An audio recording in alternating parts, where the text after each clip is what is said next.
Olá, senhores e senhoras participantes e assistidos da FUNCESP. Meu nome é Walter Mendes, sou presidente da instituição e gostaria de alguns momentos da sua atenção para fazer alguns comentários e esclarecimentos sobre um tema muito relevante para o futuro da nossa instituição. Gostaria de falar sobre o indexador dos nossos benefícios. No ano passado, a diretoria executiva da FUNCESP fez uma proposta aos comitês gestores dos nossos planos para uma mudança de indexador dos benefícios de IGPDI para IPCA. Os comitês gestores discutiram essa questão e dois deles, o comitê da EMAI e o comitê dos próprios funcionários da FUNCESP, votaram por unanimidade a aprovação dessa mudança do indexador de IGPDI, mudando para IPCA.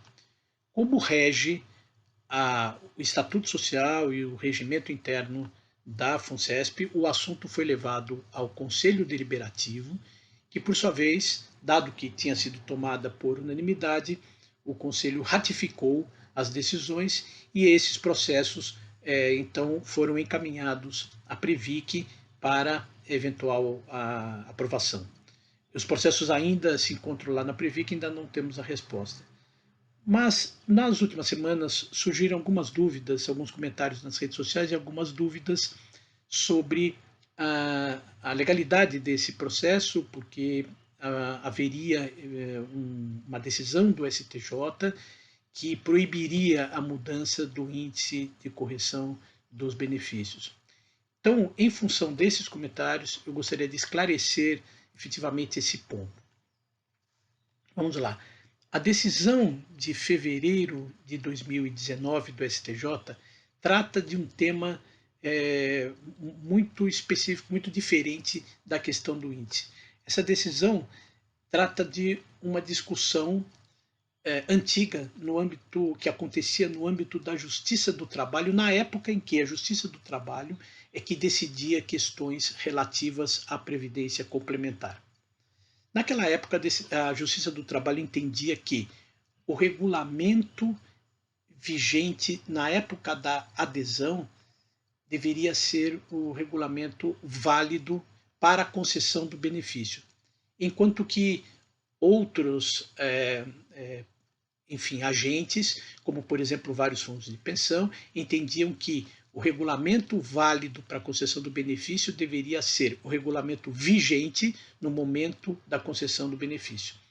Essa discussão avançou durante muitos anos e, em 2013, quando o Superior Tribunal Federal, o STF, decidiu que as decisões, que as ações relativas à Previdência Complementar não seriam mais julgadas na Justiça do Trabalho, mas sim na Justiça Comum, essa discussão saiu da Justiça do Trabalho e caminhou para a Justiça Comum.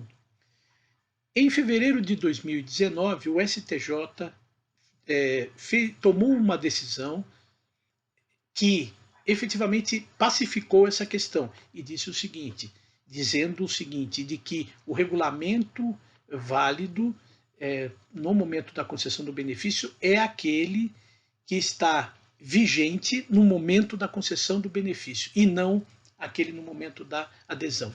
Muito bem, essa é a decisão que foi tomada e eu gostaria de esclarecer que isso não tem, essa questão não tem nenhuma relação com a questão do índice de correção dos benefícios. Por que não tem? Porque em 2015 e em outras decisões, o STJ tomou uma decisão, emitiu uma decisão específica sobre a questão do índice de correção, em que ele diz o seguinte, não tem nenhuma questão de data, não tem nenhuma questão de concessão, do momento de adesão, momento de concessão, não. Ele trata de uma outra questão. Essa decisão diz que o índice de correção do benefício não é um direito adquirido do beneficiário.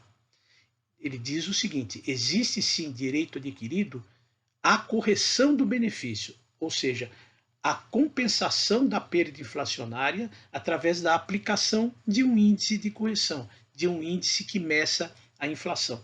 Mas não existe direito adquirido sobre um índice específico. Pode ser usado ou podem ser usados vários índices, desde que esses índices meçam a inflação e compensem a perda inflacionária. Logo, é possível, sim, isso ficou absolutamente claro na decisão do STJ, fazer a mudança desse índice, desde que o índice do regulamento seja um índice, como eu disse, amplamente conhecido, um índice válido, um índice que tecnicamente, efetivamente compense a perda inflacionária. Então, não deve haver confusão, não deve haver, não há relação entre essas duas matérias. Veja bem, a diretoria executiva, quando propôs essa mudança aos comitês gestores, o fez baseado em pareceres jurídicos dos escritórios que nos assessoram, fez embasada nessas decisões do STJ, fez embasada inclusive na experiência de diversos fundos de pensão que já fizeram essa mudança, entre os quais, por exemplo, a Previ, o maior fundo de pensão do Brasil, que fez a mudança do indexador do IGPDI para o INPC, no caso, muito semelhante ao IPCA, em 2004. Algumas ações judiciais foram feitas contrárias, a essa mudança. E a Previ venceu todas as ações e nada mudou em relação à decisão de troca do indexador, e isso está válido até hoje. Veja, a decisão, a mudança efetuada em 2004 pela Previ e aprovada pela fiscalizadora, pela nossa instituição que fiscaliza os fundos de pensão, a Previc. Logo, não há qualquer ilegalidade, não há qualquer proibição de fazer essa mudança. A diretoria executiva fez essa proposta visando única e exclusivamente a redução do risco de gestão do fundo de pensão. Por quê? Hoje nós temos alguns títulos públicos indexados ao IGPDI, comprados lá no passado, quando isso era possível.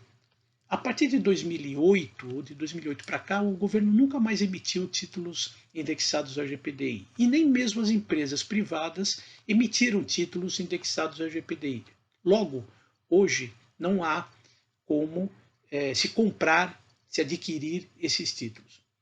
Acontece que, em abril de 2021, a metade daqueles títulos comprados no passado, indexados ao IGPDI, vão vencer.